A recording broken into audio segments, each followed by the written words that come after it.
Hey mamas, you're listening to the Balanced Working Mama podcast, the only podcast teaching you how to balance your work, motherhood, and wellness. I am Dr. Amber Thornton, clinical psychologist and mama wellness consultant. Each week we dive into tips and strategies and much more so that you too can become a balanced working mama. Let's dive in.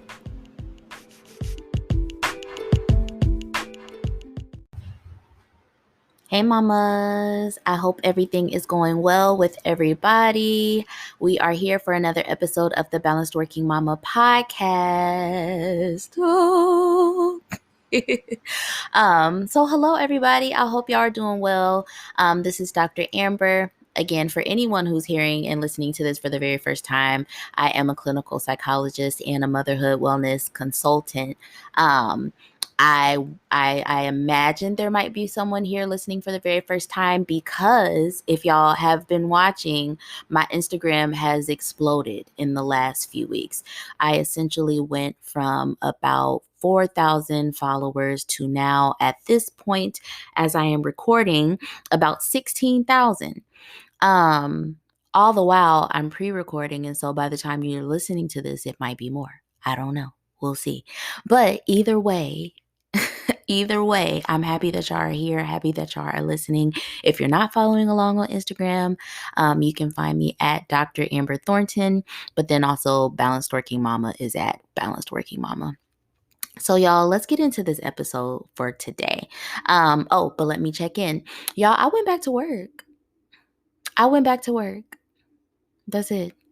And so of course, last week, if y'all have been tuning in, you know that last week I talked about post-pandemic transitions for working mamas. And if you haven't checked that episode out, definitely go back and listen to that one because I talk all about the challenges that we might be facing as we transition into this new season of a post-pandemic time.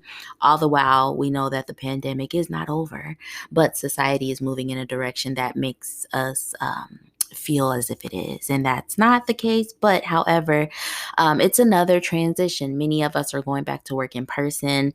Many of our children are going back to school. Many of us are doing things that we have not done within the last year and a half. And so go back to that episode, check that one out.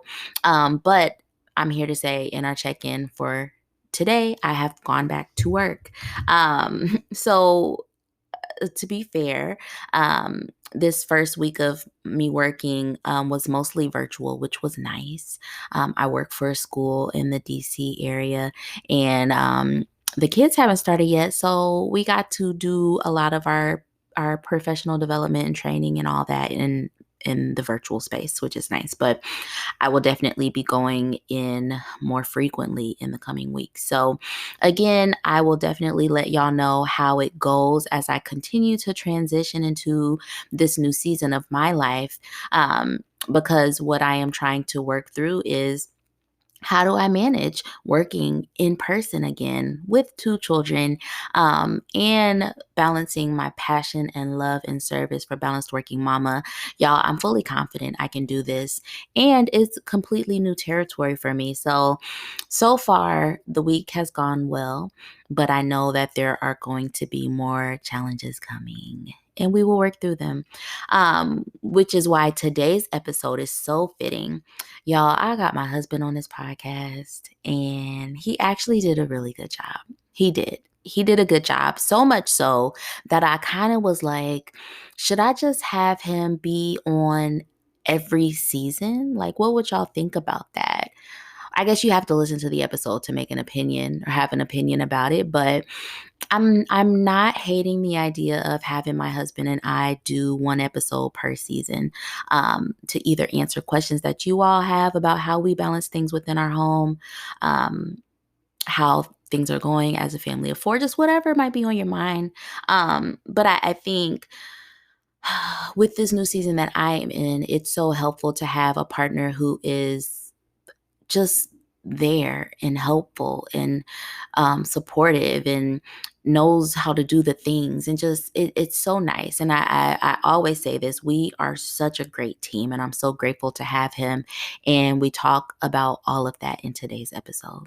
So without further ado, is that the phrase? Without further ado, I want to introduce you to my husband, Cedric. I hope y'all enjoy this episode.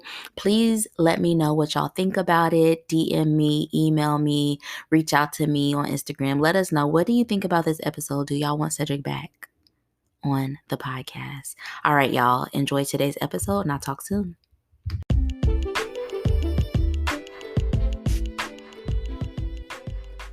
Hey mama, if you need a boost in your wellness but just not sure where to begin, the Balanced Working Mama Wellness Assessment is just what you need. With 28 questions, we assess for 9 critical areas of wellness for working mothers. The wellness assessment brings much needed understanding, clarity, and direction that you otherwise wouldn't have.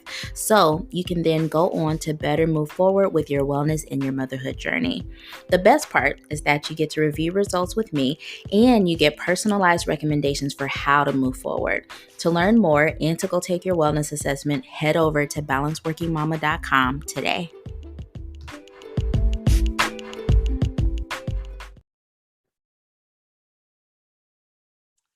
Hey everyone. So we have a very, very, very special guest.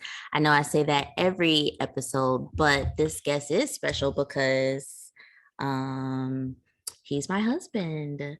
So welcome to the podcast, babe. How is it going? Thank you. It's going well. I was just complaining that you need to produce me better, but on the next one we'll you'll do better. It's okay.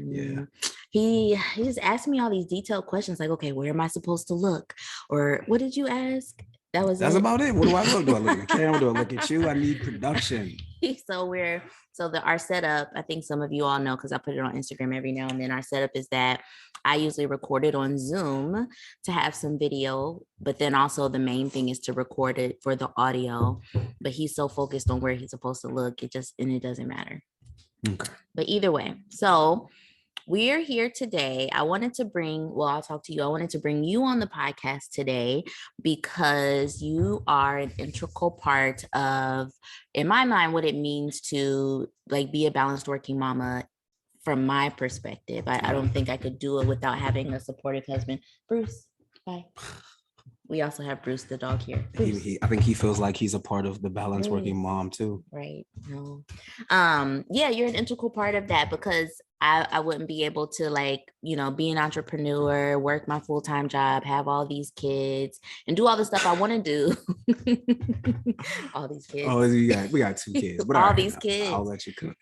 Without you being a supportive person in the process, and just supportive as in like a supportive father, a supportive husband, a team member in terms of like us running, all the things we do. So it made sense to have you on, but also just to have someone to kind of think through what the coming months for us will look like, because we're in the process of transitioning in terms of getting our kids daycare, going back to work, site full time. Yeah, like all of that. And so I thought it might be helpful to talk through those things. But also we have all these questions because apparently people are curious about our lives and how we navigate all the things. So that's why you're here. Awesome. That's good then. I'm glad to be back. I haven't been on here in a while. Yeah. It's been a minute. It's been like 4 seasons. Yeah. After last time, I think I got a little sassy. And you were like, never again.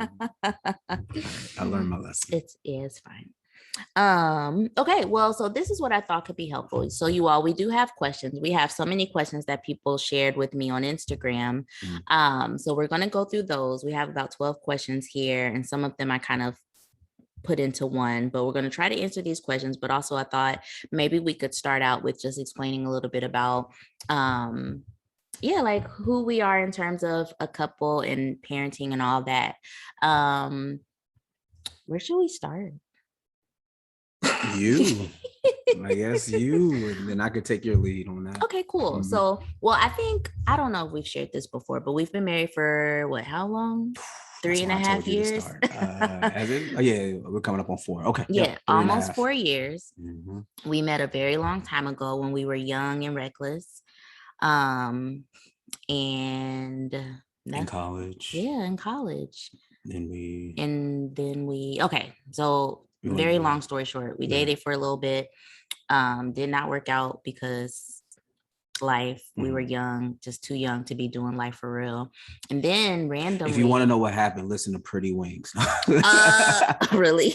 That's how I felt like, Maxwell was singing our life at that time. I don't think so, but that's your perspective. Okay, fair enough. I mean, maybe, yeah. So, we dated for about 3 years in college. I was 18, you were like 21. We were very young. But I think the one thing about us that always worked in our favor is that, well, from my perspective, is that we were friends, and we really cared about each other in that aspect of like being friends and having a friendship. So it wasn't just like a, oh, we're done. But like we realized our relationship couldn't continue, but we still cared very much for one another. Indeed. Even if that meant I didn't talk to you for years, because communication is more than verbal, right? So we reconnected when we were a little bit older, a little bit more mature. We both had like moved on, did our own separate things after about maybe, let's see, I'm trying to 5 to 7 years. Was it? Okay. All right, we'll go with that.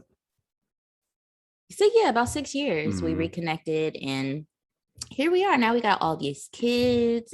We live in DC. We got houses, we got businesses, we got jobs and stuff. We have a lot of responsibilities. Anything else you want to add? Nope, that's it. Okay. That was good. That's it.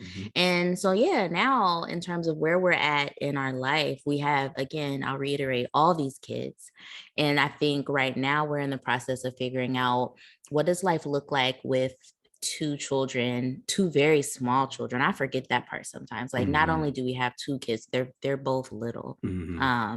C3 is 2 and Eden is 3 months at this point. So we have small children. Where are we at in terms of what our family's doing and what we need, and just our transition period. I think anything? I think you summarized it well. I mean, like you said, we both we're both doing a lot, right? And then you add in a couple of kids, not all these children, but a couple of kids. And it's just, there's a lot of balls in the air that we're both juggling and like passing off to each other. And, there's a whole ecosystem around our lives that we have to manage, and it's delicate, right? So I'm assuming that's what we're going to talk today about. Well, let's just dive into the questions, because I feel like the questions will kind of help us to like talk through some of the things. There's a lot of sirens because we live on a very busy street, so I'm sure that y'all heard that. Life is always happening out there, outside in our neighborhood. So I will just start from the top. And so let's see, the very first question is, did you both designate roles or certain duties ahead of time? So I'm assuming that this is about like how we navigate our family and taking care of all the kids and doing all that. And I think people are curious about this because like, again, I share a ton on Instagram and just even on the podcast too, about how my role in terms of motherhood is, I don't want to say it's non-traditional, because I don't think it's that non-traditional. I think it's not that non-traditional. I think it's just that it's becoming a lot more not traditional. I don't know what I'm trying to say, but I am not traditional, but my life is not non-traditional, if that makes sense. No, I get you. And so people have questions like when they see you in the kitchen every evening cooking dinner, it kind of is like the default for people is like, oh wait, you don't do that? And it's like, no, I don't. Or just like other little things. So I think that's why that question is coming up. So, I guess the question for me is, and I guess we can assume, but when they say before, right, ahead of time, are we talking about like, I guess, before we had kids or before the activities come up? Because I mean, if it's before we have kids, I don't think so. No. I think we knew each other enough where we knew like who would be good in what roles, right? I like to cook. I do not. Amber does not like to cook.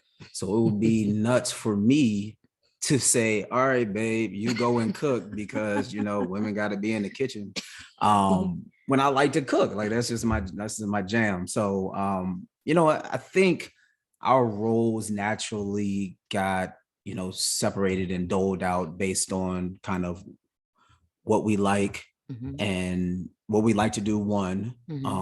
Kind of honestly what brings us joy, because I mean, I guess what you don't, you show this, but like the whole like cleaning up and straightening up the house, and I don't do that because that's just not my, if it were up to me, everything would be the exact same day in and day out, but which like is ridiculous, right? But your thing is the house has to be buttoned up before we go to bed and stuff like that, so that works because I get to cook, and when you do that, so it just naturally, the tasks that we do have been separated because these are the things that kind of bring us joy in general.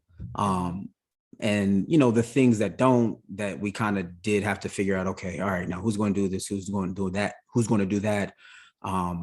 We started to tackle that as it came along, right? It's all dependent on like who has the most bandwidth, who has the most availability to do something. Right. And we trade off. So a lot of times things aren't just one person's job. It's, Tuesday, Thursday, and Saturday, it's this person's job to do this thing, and the other days is the other person. So I'd say, there's some rigidity, but there's also fluidity in a lot of what we do. Yeah, so. I agree. Yeah. And I want to reiterate the point of like, I think sometimes what many of us grew up seeing is that those roles were designated based on gender. And it's like, all right, moms do this, dads do this. And that's not, I think, again, that's how most of us grew up. But now we're living and we're realizing like, oh, it doesn't have to be that way. And so in our household, it is very much based on like our strengths and like you said, our bandwidth, things like that. Like for me, I do like the house, especially just the main living room, to be like, let's fold up all the blankets before we go to bed. Let's put away the toys. Let's wipe down the counters. Couldn't be me. That's not you, but that's me. That's my thing. And I feel good when I'm doing that, even though, it can be a lot of work, but it makes me feel better to do that. I would be so stressed out if I was trying to cook meals every day. That would be terrible. Hey, that's not terrible for me. That's terrible for me. I genuinely enjoy. I like being, cooking in the kitchen, chefing up stuff. So, no, it worked out well. It worked out real well. Because I wasn't gonna do it. Okay, our next question: how do you address burnout? This is an interesting question because I feel like people don't ask couples that, or like, how do you address burnout? So yeah, how do we address burnout? I'll let you start this one. So I think when I think of this question, it makes me think there are times when, we individually like get burned out. I maybe get more burned out than he does. Yes. That was a heavy yes. You do. That's your ministry. I get, and honestly, I won't say burnt out. I get overwhelmed very easily. Yeah. And I think people don't assume that about me, people who don't know me in my personal life, but I really do. I get any little thing you add to my plate, I'm like, all right, hold up. I'm never going to automatically say yes, because my tendency is to always say no because I'm going to be stressed. So I do get very stressed out very easily. And so when we individually have our own moments of like stress or like leaning towards burnout, I think what I do is like, I tell you, and or me well enough to see when it's happening. Yeah, I do. Yeah. And so I'll just easily just be like, yo, I'm overwhelmed. Or like I'll just have one where like, I'm just overwhelmed. And you're like, okay, what's going on? Yeah, exactly. And I can see it in your face, and kind of your actions and your body language. And I know when I do that. So that's where like I may start to pick up some of those tasks that I typically don't do. Right. So we talk about, all right, I know the kids were on 10 today, and it kind of put her over the edge, and she's got all this cleaning to do. Let me, shift some of the stuff. Let me at least put all the trash in one area. So it'd be easier for her to clean up later. Right. So it's like, taking those little tasks away from someone. That hopefully will help them kind of continue on, because I mean, you got kids, right? So you can't stop. No, Right. it's not. Yeah. It's not allowed. Call CPS on you if you stop.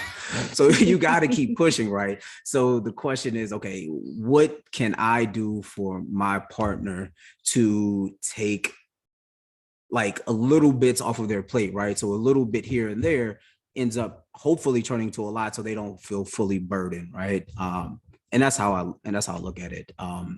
And you mentioned I don't get burnt out a lot, or I don't get overwhelmed a lot, but there are times where I do, and I think you see that, and it's at those times is where I like kind of start doing, okay, I'm gonna just go through the motions, and I don't want to say the bare minimum, but like those little extra things that I do like around the house, I just don't, because I might not have it, and that's where you kind of pick up that slack. I was going to say the other part is, to your point, like when other new stuff is like added on your plate, right? And like you're right, you're not a fan of that, right? Your thing is you like structure, you like a plan, and you like to execute that. I think that's your superpower, right? I think your superpower is, okay, give me a plan, I'm going to execute it. Rain, snow, sleet, no matter what, it's going to get done. Yeah. And I think that leads to your burnout, because you don't know how to drop things off, right? Nope, sure don't. I will surely drop something off my plate, be like, that's just not getting done today.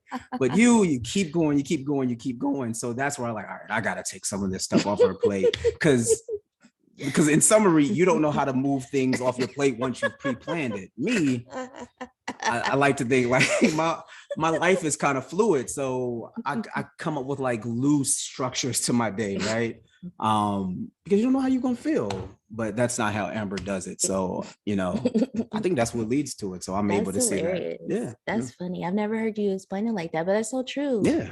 Because in my head, I'm like, okay, I know that I should probably stop, but I can't because I said I was going to do something. Or like, just like you said, I've outlined my day or my week to be this way. And so I can't not.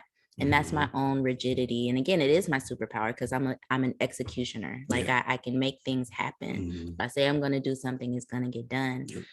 But then you get tired. You get tired. Exactly. Exactly.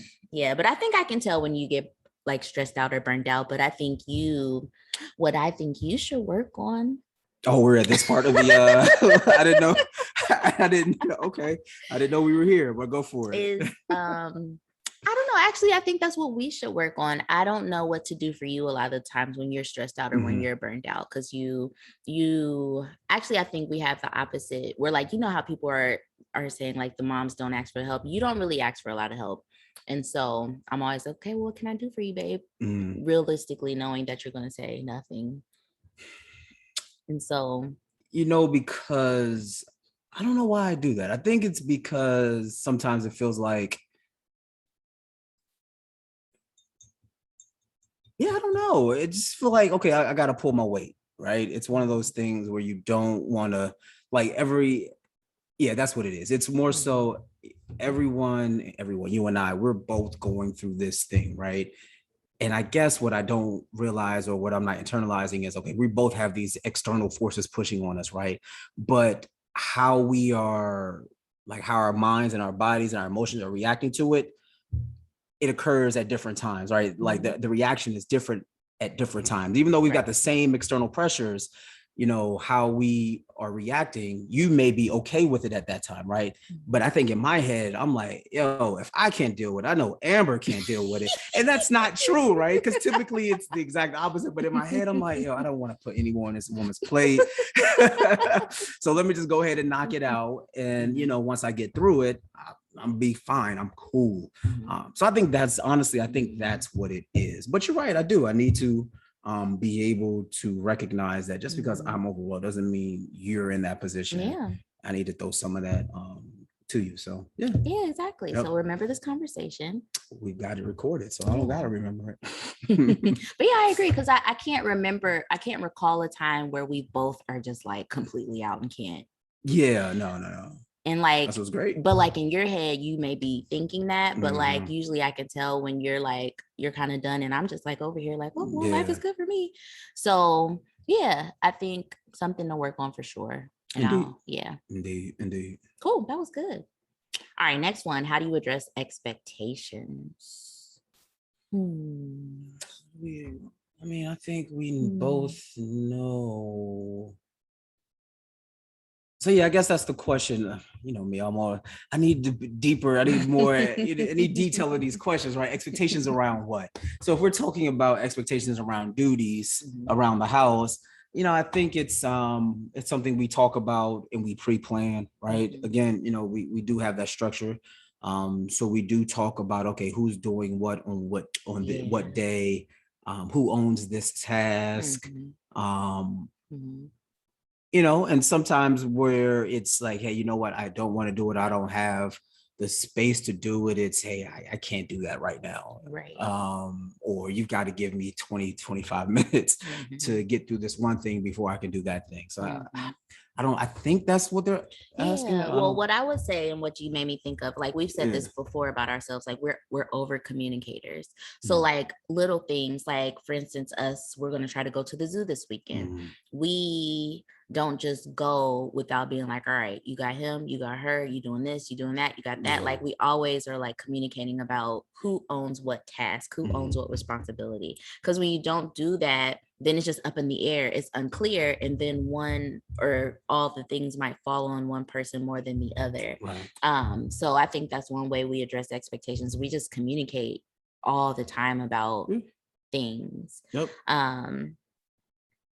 And we're honest. Like, so for instance, I remember when we were planning C3's birthday party, and there's just so much that goes into that, especially for him, because that was like his first party, because he didn't really get to have a first party because it was a pandemic. And so I think our expectations were just so different about what I thought should happen and what you thought should happen. But we talked it through. But I remember being really honest, like, I don't really have a lot to give, because I was like 5 weeks postpartum. I think my dad was sick at that time. I just wasn't feeling up to a lot of things. And so being really honest, even if it disappointed, because I remember, I think some of what I expected, but also what I was able to give, I think was a little disappointing for you in terms of what you wanted, but we still communicated about it and we were honest about it. Right. Yeah. Yeah. And I so to that point, in that situation, I think that conversation probably could have happened earlier on in the process. I think it came, later on, maybe like the day before, which was fine. I mean, because here's the thing, I already knew that, right? So in my head, okay, I'm going to take more of this because it's something I want. She's in a different position right now.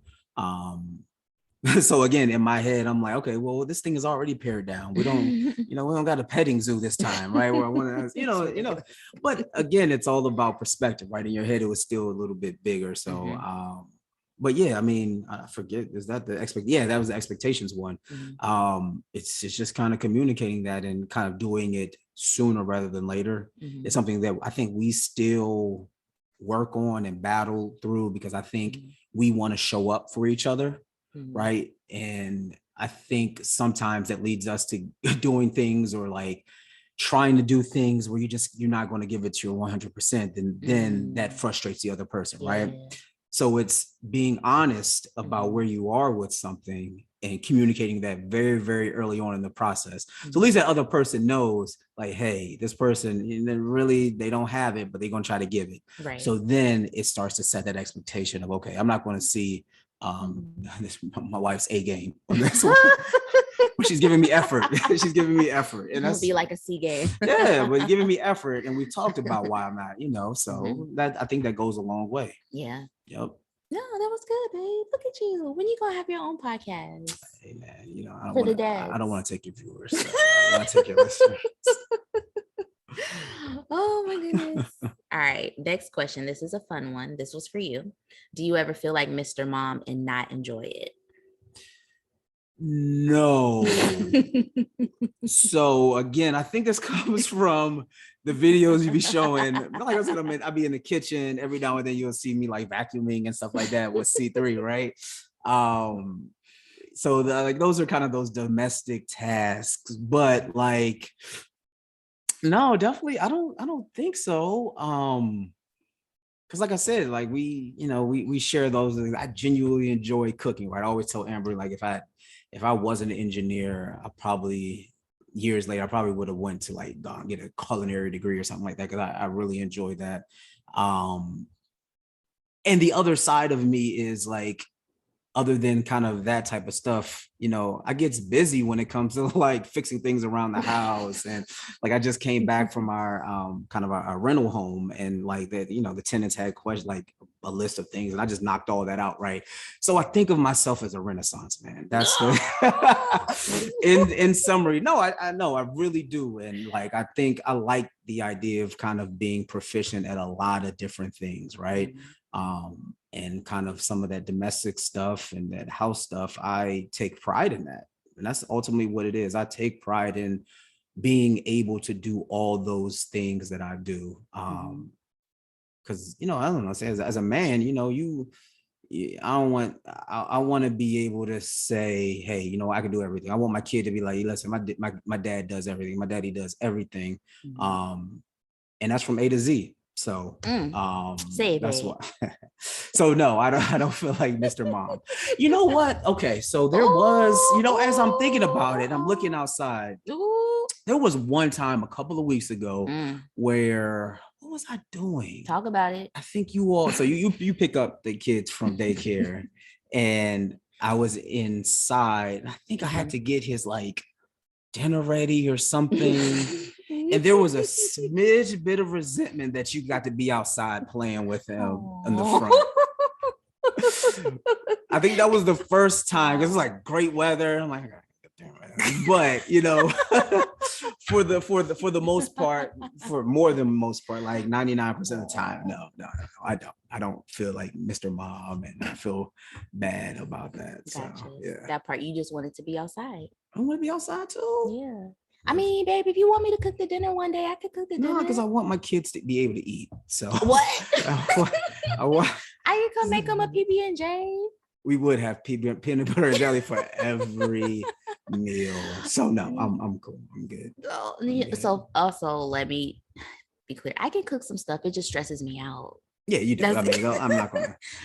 I'm not gonna lie to the masses. You can cook. You do cook stuff. Yeah, yes. Every now and then, but I prefer not to, because it's like rubbing what metaphor? It's like rubbing something hard against something smooth. It's like, it's not an easy process for me, but I can do it if I need to. Lots of friction. Yeah, I got you. But okay, that makes sense, and I like that. And it's funny how you said you take pride in being able to show up in those roles. I think for me as a woman who was trying to like break out of like some of the stuff that I've seen, and I think this, I take pride in being able to say no. I'm not going to be doing these things that people will automatically expect of me. And one day it'll balance out. I was gonna say, it's balanced now. You don't gotta say no more. Nobody expects you, so it's cool. It's fine for you to start again. One day, but like that for me, I take pride in like just being able to boldly say no to a lot of things that I grew up seeing women in my life feel forced to say yes to. You know what I'm saying? And I know that I think about this a lot, and I know that we talk about this. Like, I feel like I have to take this bold and firm stance, even though it has nothing to do with our relationship. It's kind of like, me correcting some of the things that I've seen, but also wanting to show like Eden and C3 a different way, and like, I think now they are going to grow up to say like, hey, my daddy can cook. Right. I wasn't able to say that about my dad, bless his heart, and like my uncles and stuff. But now our kids will be able to be like, yeah, dads be in the kitchen and moms don't sometimes, or like just other little things, right.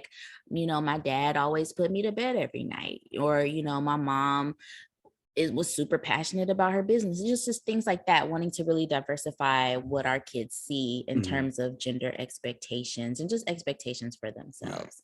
Right. So good. I'm glad that you don't feel like Mr. Mom and hate it. No, I don't.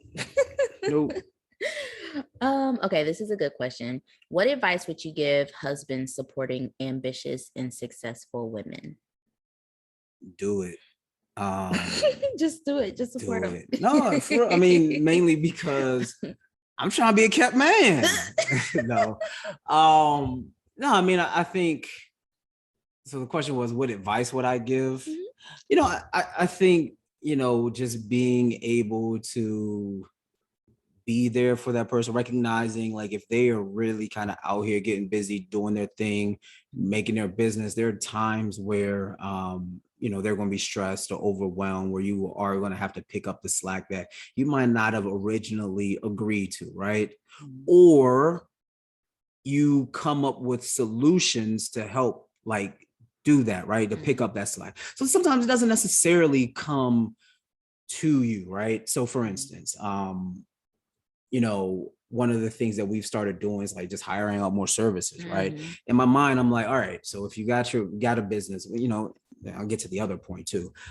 If you've got your businesses and we're making money, and I told you this, like this kind of came from a buddy of mine's, a buddy of mine's father-in-law. And he basically said, the point of making money is to buy back your time, right? And that stuck with me so much in the sense that we grind, we've got these side hustles, but if you're doing it just to have the money, that's kind of pointless. Right. So be okay with spending that money on services and things that can make your life easier. So getting back to the question, it's talking with your partner, talking with your wife or whoever to discuss, okay, you're working on these things, okay, how can we now unburden you so it doesn't necessarily fall on me if it doesn't have to, right? And if it does, then you just got to eat it. Honestly, you got to take it, because it's not always a 50-50, right? It's all about kind of at the end of the day, at the end of your time together, hopefully you all have both given 50-50, but day in and day out, it's not going to be a 50-50 prospect. I got another thing, but I'm gonna let you, do you have, or is it just purely my question to continue to answer? This is your question. Okay. So yeah, go, keep going. And I think the other thing is too, it's easy when, as a partner, you have your own thing, right? Like I consider myself an ambitious person, right? I have ideas, and I've got a couple of businesses that I work on in addition to what she does, right?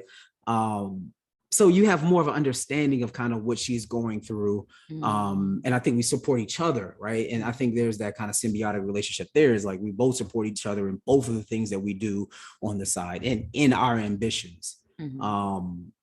And then finally, I've just inserted myself into your business. So no. Because I mean, so it's again, you seeing the opportunities where, your partner can do things different in their business, right? Because like I said, I think of these things and I see it on the outside.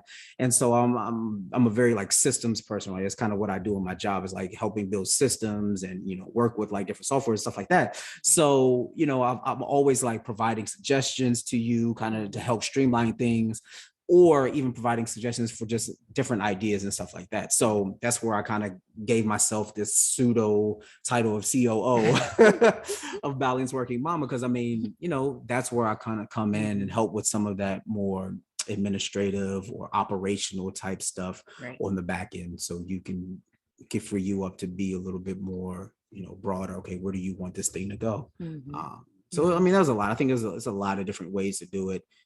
It's, involving yourself if you're allowed, supporting by like taking up the slack where it falls, or coming up with ideas or identifying certain ways that the slack can be taken up, right? So we can take it off that person's plate. And sometimes you don't want to put it on your plate. So we got to pay someone. Put it somewhere else. Put it somewhere else. So. Yeah, I love that. And I think the one thing it was making me think, because like, I'm glad you said it, you're ambitious too. Like you have all these businesses. Well, you have businesses. I only got 2 that make money, but the other one, I got ideas. He's got 2 businesses. He's got a full-time job. So like we both are very ambitious people. And I think maybe the difference and why the question is not reversed, like we do support one another, but I think society tends to maybe support fathers in their ambition as opposed to mothers. So it's like it's a smoother process for a dad to be ambitious as opposed to like a mom being ambitious. And so I think I'm glad we support one another, but I think your support is super helpful for me because it kind of gives me that permission to like, hey, it's fine. You know, I know it's fine, but my husband also supports and validates this too. And so like one example, I don't know if you see it as this, but like when you like paid for laundry service for the first time. Oh yes, a gift. For me, for my a gift for my birthday, like my last birthday, he's like, all right, we've been talking about this for a while. Here, laundry service, let's try it.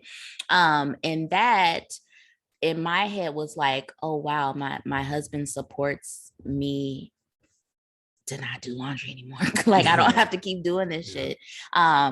All the while he does his laundry, I do mine, but like what had happened was the children's laundry was falling on my end a little bit. No, you put it in the washer and dryer, but then I was folding. The folder, but the folder takes more time. Yeah, I don't fold. Again, because I'm the one that likes things to be buttoned up and neat. He's like, as long as it's clean. So yes, indeed. Yes. And so it was just like a gift in terms of like my husband supports the fact that I'm telling him I need this time to build my business. So he thought enough to say, hey, well, let's take laundry off of your plate because I know that it takes up enough time. It takes up time for you. You don't really like it. Let's pay somebody to do it. And so it's like, okay, my husband fully supports me taking my time and putting it elsewhere. You know, for me right now, I think my priorities are my children and my business, you too, but also like really being and so like the other little things like laundry, let's have someone else do it, you know, like, or those other things. It's like, how do I show up for you all? And then also my business, and then anything else that we can have other people do, let's do it. And I'm glad that you support that because it helps. I think that's another way to really support an ambitious, successful woman. And it helps that you are successful at it, right? I am very, conscious about expanding our life budget because that's where you get in the trap. You make more money, you spend more money. You make more money, you spend more money, right? So in my mind, so again, it kind of goes back to kind of that word I heard was like, you make money in order to buy back your time.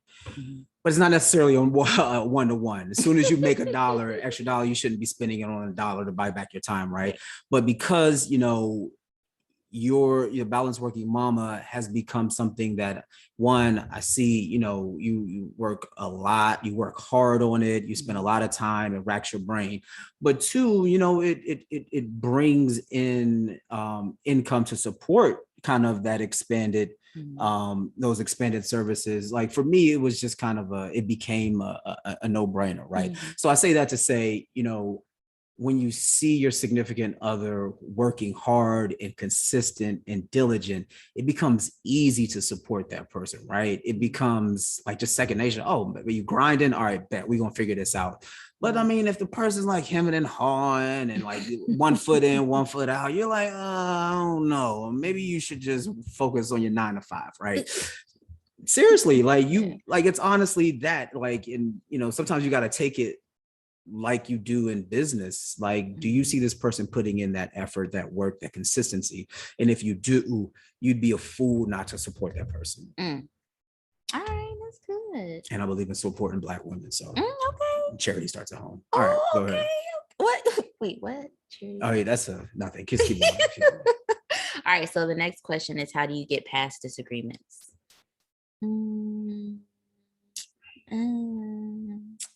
I mean, this is the normal. We talk it out. Yeah. A lot of times the house is a little quiet. Yeah. I think we kind of go. Yeah, we give each other space, and then there becomes a time where it's all right. Now we can talk about this once I've worked through it in my head. What really is bothering me. Right.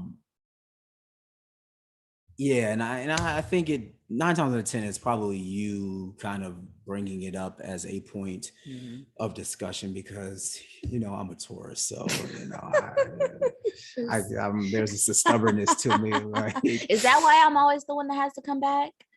That's ridiculous. Yeah, no, it's very ridiculous. Wait, I've always wondered this, and I always was like, okay, maybe it's because also I feel like I'm usually the one that like sits with things a little bit longer. And so it started out as that, but for me, it's okay. She's ready. Because you're right, it takes you longer to get through things, right? Mm-hmm. So it's essentially, all right, well, whenever she's ready, she'll hit me up. She'll holler at me. So, and that's what it's become. Yeah, I mean, essentially that. I guess. Interesting. Yeah. Okay. That's good to know. That's good information. The question was, okay, yeah. So how do we get past our I guess that's it. We also don't disagree often. And that's the thing, we don't disagree often. I think there are a few I think we take the tact of, okay, you disagree when you actually feel passionate about something. Yeah. But the other things, you may have a preference, and you state the preference, but if the person kind of continues on, it's like, all right, well, let's just try that way. Right. It becomes like, all right, I don't got the energy for all that. Yeah. So I don't know. It's weird. It's like, not that we are always on the same page, because we're not, but it's like, you trust the person. Like, while I don't agree with this way, I trust that you've thought this through enough where you think this could work, and that's good enough for me. After you've told me what that thing is, right? Yeah. Unless it's something I'm just like, all right, this is not going to work at all. But if it's something like, all right, you can work, it's another way of doing something, that's where you kind of acquiesce and give your partner those wins, right? Sometimes you got to give the partner those wins. I like that. And so the next question is similar, and I feel like we've kind of answered it. What are some good resolution skills and approaches that work that lessens the time you spend on issues, especially with little ones? And so I think, like we said, like we over communicate. Often we're always communicating about how we feel or what we think about something. We give each other space when needed. What I found also we do is we kind of, like I said, we kind of go, I guess, into ourselves. We get quiet, like with each other, right? So when the kids are around, our focus becomes them, and it's less kind of our interaction, good or bad or whatever. It's more interaction with the kids. And then after we put them down, that's when it becomes time for us to, if we're ready, that's when we discuss these things. Right. And sometimes it comes out, sometimes we do that in front of the kids because they don't know words yet. But yeah, I think it's like, because we do kind of give each other that space, it allows us to think through things, and then, we can have more meaningful conversations because the kids aren't around, and C3 is not yelling, and Eden's not doing her thing. So yeah, literally every time we try to talk, our son is like, mommy. It's like he doesn't want to see me communicate with my husband. He doesn't want to see me talk to anyone else. He's a big hater. He is. He's like as soon as we start talking, he has something to say. Which is so, like, sometimes I'm just like, what, babe, I'll talk to you later. That's exactly what happens. Like, all right, I'll holler at you in a couple hours. 2 hours. Yeah. Like, I don't know what it is. Like, these toddlers are just nuts. It's crazy. Selfish. Toddlers are childish. Oh my gosh. Okay. Okay, so this is not a question, this is like a general topic that someone wanted you to speak on. And you did a little bit, but like just in general, speaking to your role as a dad / partner and how to encourage other men to be helpful. Do you have more to say about that? Yeah. Because actually I talked to a partner of mine about this, buddy of mine, often, because like I have a close group of male friends, right? Like I have a lot of like close male friends. I've got like, two distinct close groups of male friends. One from like, childhood in high school, and one from like, post high school. Very, very close. And some of them are married, some of them are single, some of them are kind of these like very committed long-term relationships. And what we've done is, I think the power in that is, we help each other out as fathers and husbands, right? In the sense that when we hear or see,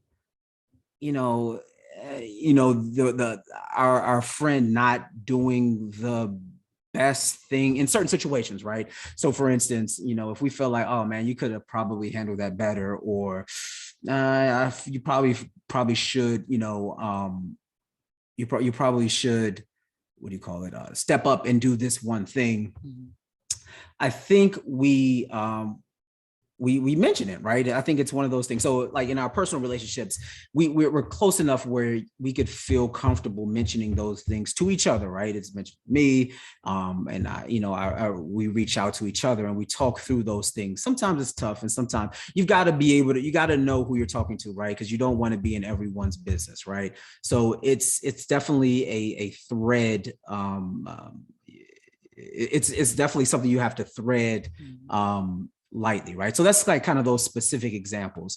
But beyond that, for me, is like beyond those specific situations, I'm never out here trying to teach other men how to be super dads, right? That's But you should. no, because I have my faults, right? So I'm sure there are areas where they do well that I struggle as well. So who am I? But what I do is I'm very vocal about everything I do as a father, and as a husband, right? Mm-hmm. So, when like good things happen, I'm very vocal about it, or what I'm proud of, like just little things that I'm doing, like I'm vocal about it, because what I notice when someone else is vocal about that stuff, it makes me start to think, right? I'm like, oh, maybe I could start doing that. Maybe. So I do the same thing. And that starts to maybe put little nuggets in, other people's minds. Okay, maybe this is something I can tackle, right? Or maybe this is something I should tackle going forward.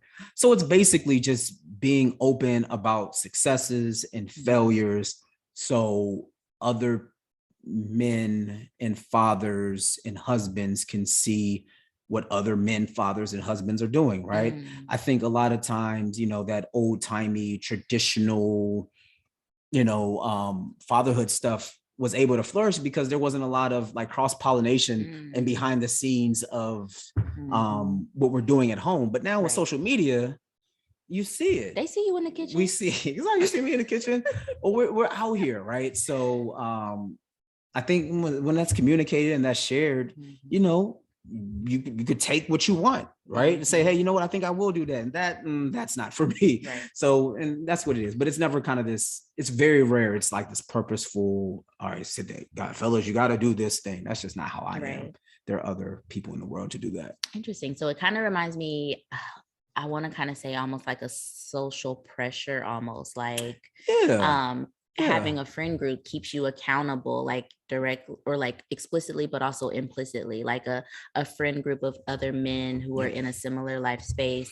Because like if they're out here, taking the kids to the park, cooking the dinners, giving the baths, then it'll make you look at yourself like, damn, what am I doing? 1000%. Like, should I be doing more? 1000%. And vice versa.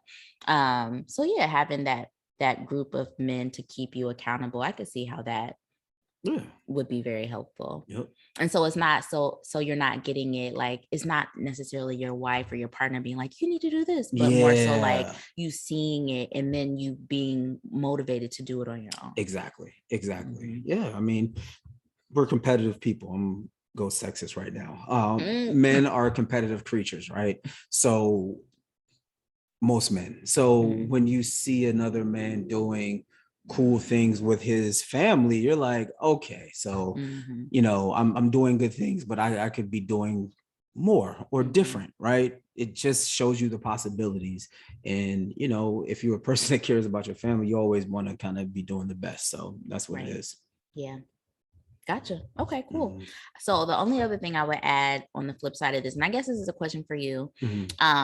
So sometimes what I help moms with is helping them to step back and to like communicate about how they want their partner to be helpful. Because again, I think, as being moms, we feel like we have to do the things or we're failing, or we have to show up and figure it out, or we're not doing well.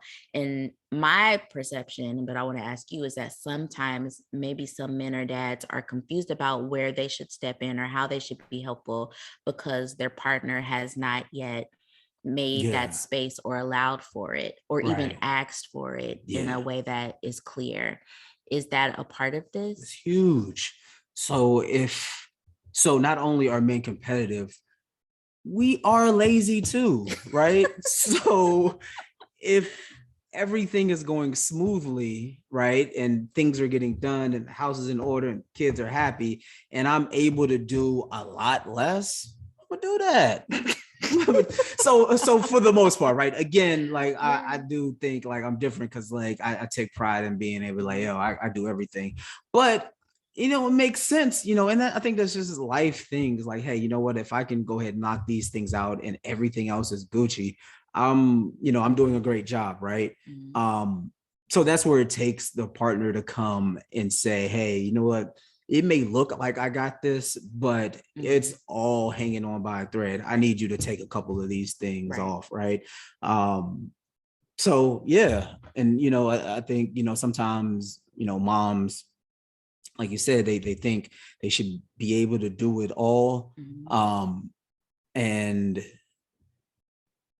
so I think we all should be able to do it all, but I don't think we all should do it all. Does that make sense? I think we should all have that capability. But when you do have, when you did go half on a baby with somebody, right? You know, you shouldn't be putting in the majority of the work, right? Like I said, there's got to be that balance. Right. Over time, there's got to be that balance. So yeah. So that means sometimes you got to ask for it, right? And you can't be afraid to ask for it. It doesn't make you less by asking for it. It actually kind of makes you a little bit more powerful. It's like, hey, listen, you got to step up and do these things, or not even stepping up. Hey, I need you to do these things because, you know, I don't got it no more. Because I can't do it. Yep. I feel like I'm good at that. And okay, we'll go with that. This is your show. So yeah. I feel like I've been good at like stepping all the way back. Well, yeah.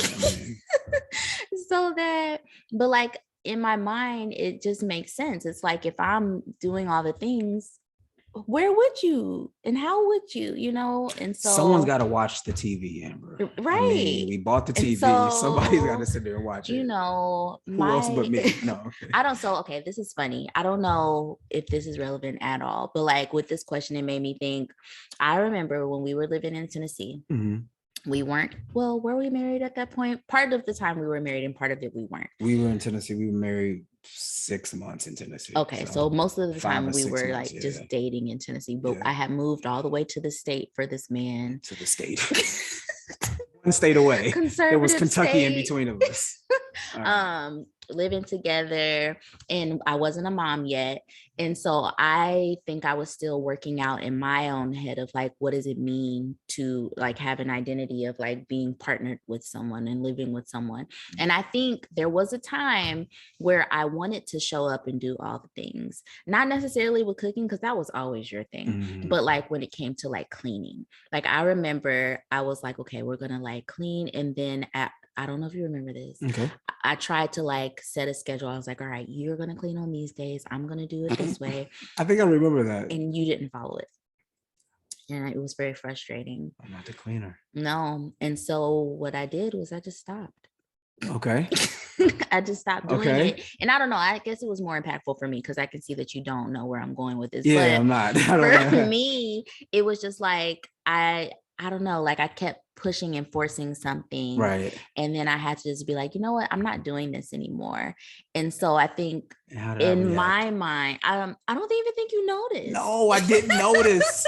That was the thing that you cared about. Right. But like in my mind, it helped me to like come into this next phase of life and just be like, I'm not about to force things to work. Like if I don't have it, I will ask him if he has it. And if not, we gonna find a way, but it doesn't have to be me. Yeah. I don't know. That was like my takeaway for that. It's like, you know, now as a mom and as a wife and with all these kids in this house, like I'm not breaking my back trying to make all the things work. It's like I show up in the capacity that I have. And if I don't got it, I don't got it. But we figure out how to get it done. Kind of like you said before, whether it's like us talking about it, whether it's us outsourcing it, or whether it's like us just saying, yo, this doesn't matter as much as we think it does, and just letting it go. Can't do everything. Can't do everything. Like I've come around to the idea that like sometimes I don't have to put all the toys away. And have you noticed that? Oh yeah. Like every now and then I don't put the toys away. I noticed it. I'm like, good for her. Good for her. And so it's just like taking some of that pressure off. I don't know. I just wanted to add that. Okay. So we're running out of time, but this is great. And we have 3 more questions. So I'm trying to decide which one. Or you could tell Amber if y'all want a part 2. You know? if y'all want a part 2, let me know. I'd be more than happy. What I told him is that he could have a spot every season. But we'll see how that goes. But let me see. So I know it's so noisy over here. So there's a question about fire in the relationship, and like, how do you keep the fire in the relationship, and then all the while balancing kids and work and stuff. There's another question about navigating partnership with entrepreneurship. I feel like we talked a lot about that one. There's another one that asks, how do you support all the goals that I have for myself outside of motherhood? I feel like you kind of covered that. Yep. We spoke to that. Oh, this is actually a good, well, I think we kind of talked about this one too. How do you make sure that you're parenting and partnering in a cohesive manner that supports everyone in the family? So for instance, not falling into gender roles, supporting each other's needs so that no one gets burned out, communicating effectively, things like that. Right. I feel like we also covered that. Yeah, and the other thing is, I keep hearing gender roles. I think we're two people who just don't believe in gender roles in that sense, right? You know, certain, and that just doesn't. I'm trying to think. I'm sure I do in some capacity, right? But like with respect to like family and household and stuff like that, I don't think we subscribe to it. So then once you take that out of the equation, it becomes, okay, then what makes the most sense in terms of who does what, right? Then it becomes more of a logical equation, less, is less, it becomes more logical, right? Who does it make sense to do this task versus, well, back in the 50s, this person did this task. So, genetics say you should still be doing this task, right? So, I just want to add a little bit. Yeah, I think we don't really subscribe to that. We're aware of it, we know, and we know like sometimes we can just kind of like automatically fall into those things. Like for instance, like just small things like you take out the trash. I don't think there's a reason for it. I think it's just because it's weird, because I do take out the trash and I feel some type of way when you go and try to take out the trash. So maybe I do believe in gender roles. Now think about it. You're like, why is she doing that? Like, what? I didn't do it. Like, it's more like, oh, I didn't do it quick enough for you. Did you need it? Or like, when you're just trying to maybe just like help in that capacity, I'm like, you come back and I'm like, where'd you go? Like, what are you doing? That's funny. Like, I think that might be the only one. That's so interesting. That I actually like, why are you taking out the trash? Because like sometimes I just want to get out of the house and go walk to the trash can. Like that's literally what it is for me sometimes. Or I don't like these boxes just piling up over here. So I'm like, so that is on you. You're taking too long. All right. But like I also like just really enjoy like getting out, getting some fresh air and walking to the trash can. Okay. I mean, is rhetorical because it doesn't matter. Men take out the shit. No, I'm kidding. No. But like it's fine, right? But it is. I did catch myself a couple times. Like, why does this kind of bother me a little bit? Why that she's taking out the trash? So that's funny. That's weird. Yeah, a little bit. That's funny. Yeah. All right. Well, the only other one is this fire in the relationship thing. All right. So what's the question? Say it again. How do you keep the fire in the relationship and balance kids, your work lives, etc.? You don't. No. Right. No, it becomes something you've got to be, that maybe it's just us, but it's something you've got to be very purposeful about, right? So, after, Eden was a certain age and we started to feel comfortable with her being around other people, we start to enlist our community and say, hey, you know what, can you come over and look after her so me and Am can go and, go out to eat or just, have time to ourselves and stuff like that, right? Because you'll naturally fall into the routine, right? So easy, and because the routine is comfortable, you built it because it works, right? You built it because it works. So somehow at the beginning, you've got to find a way to insert that piece into the routine and build upon it, right? Build upon it. I know that's something that we've had to do and we continue to do as our, so how do we continue to add pieces so we can get that back into, now that we have two kids? Because it's just, I don't know. More power to the people who that is like a natural thing after two kids and be like, all right, we with it. But it's, it's something we've just, it sounds not crazy, it sounds corny, but sometimes you got to plan it. Yeah. So Absolutely. yeah. Yeah. And I think that's something we're still working on, especially like with having such a little person, like Eden is 3 months. Yeah, it's definitely I a just process. had a Yeah. baby. So like it's a process, but like you said, being purposeful and Yep. intentional is definitely the way to go, especially once you get to a certain point, like in marriage or like with, having all these kids. It's like 2 kids. you gotta be, 2 you kids. have to be super purposeful about the things that you want, or you're not gonna get them. And that's with like fire in your relationship or like with a business or like whatever it is that you want. You've got to be very purposeful and intentional. But yeah, you and I, we're working on like just having more time for ourselves. Yeah. Like I think that's Together, like yeah. the foundational part, because if you're not purposeful about that, there's no fire. There's no there's no fire, because it's a struggle to even talk to each other because our son doesn't like us talking. Oh, he's a big hater. He will literally interrupt He's us. a big hater. And part of it too is, in addition to the kids, we both, like you said, we go back to the top. We're both ambitious people, so we both have these things that we're working on outside of our regular job, outside of our kids, right? So then it's okay, you've got to make time for it. You got to be purposeful about it, and we recognize that, and we've been doing that and working towards building that back up. So yeah, I mean, that's the game, man. Yep. And even like just small things, like I'm a stickler with like our kids need to go to bed. Yeah. Like, what you mean you down here after 8 o'clock? No, Go to bed, because if you are, then there's no time for just us. Yeah. Even if it is just us watching Netflix, like it's our time together. And that's really important to me. So put those kids to bed. And you had to get on me about that, because I always felt bad about putting them to bed so early. But you're always like, okay, what do we? And I'm like, yeah, you're right. We wouldn't have time for us if we just allowed them to be all willy-nilly. So, and plus they need to sleep. Yeah, I guess. Yeah. But yeah, like, no, put those kids to bed so you can have time with your partner. Yeah. Like, even if it's just downtime with the two of you, like having time where there's no other little person running around, where it's just you and your partner. That is like the foundation and the start of developing fire and getting fire back, especially after you just have a baby.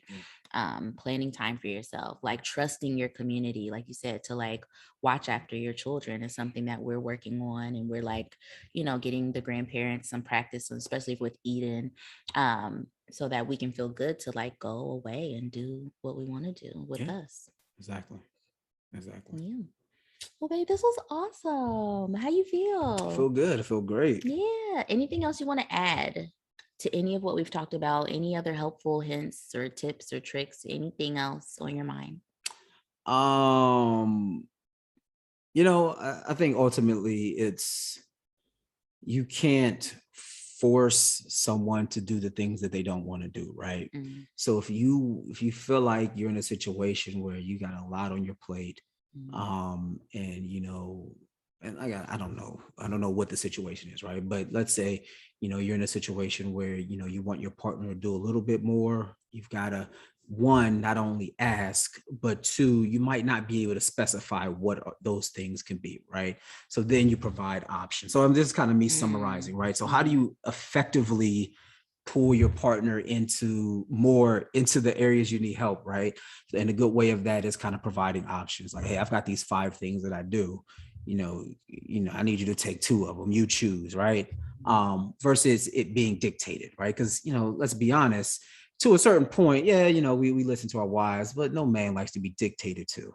So it becomes, you gotta manage. You gotta. That's good management, I think. It's providing people options, because we're humans, we're adults, and that's a good way to make things happen, in my opinion. So awesome. Yeah. Well, it's a lot of sirens. I know. Whoever is all right, man. It's a lot going on. Yeah. Well, babe, that was awesome. So thank you. I appreciate you. Thank you for being the COO of Balanced Working Mama, the father to my children, the cook of our family, all the other things, that the roles you hold, everything. All that. You're very much appreciated in our lives. No problem. Yay. All right, babe. Bye-bye.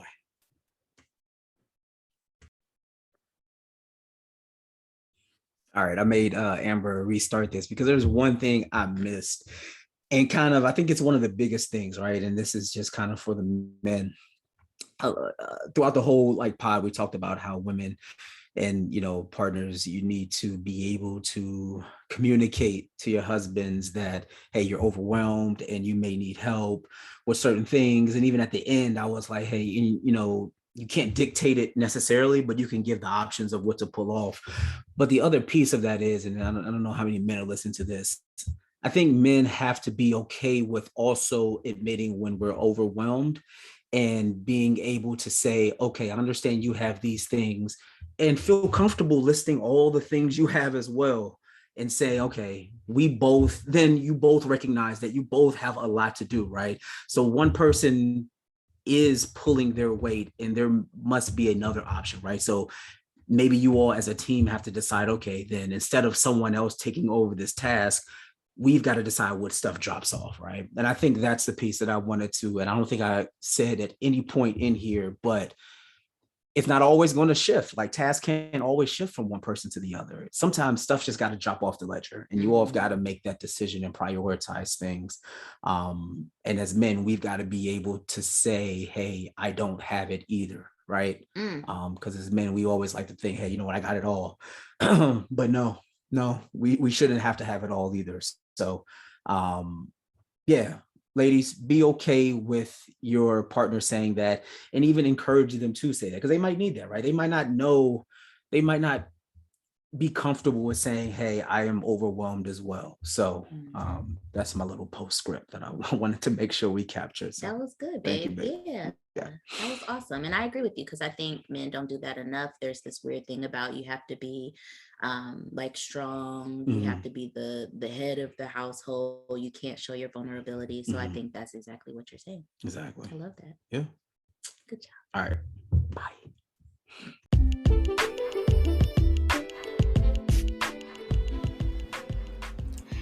Hey mama, I want to quickly tell you about the Empower Wellness Program.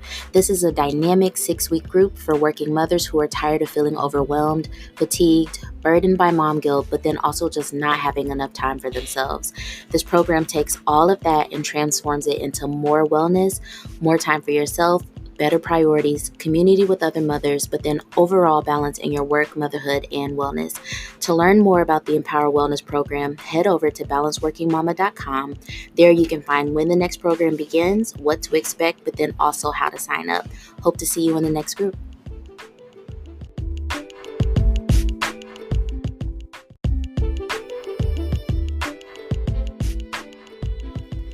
Hey mama, thank you for listening to the Balanced Working Mama podcast. If you love this podcast, please be sure to rate it and share it with another mama that you know.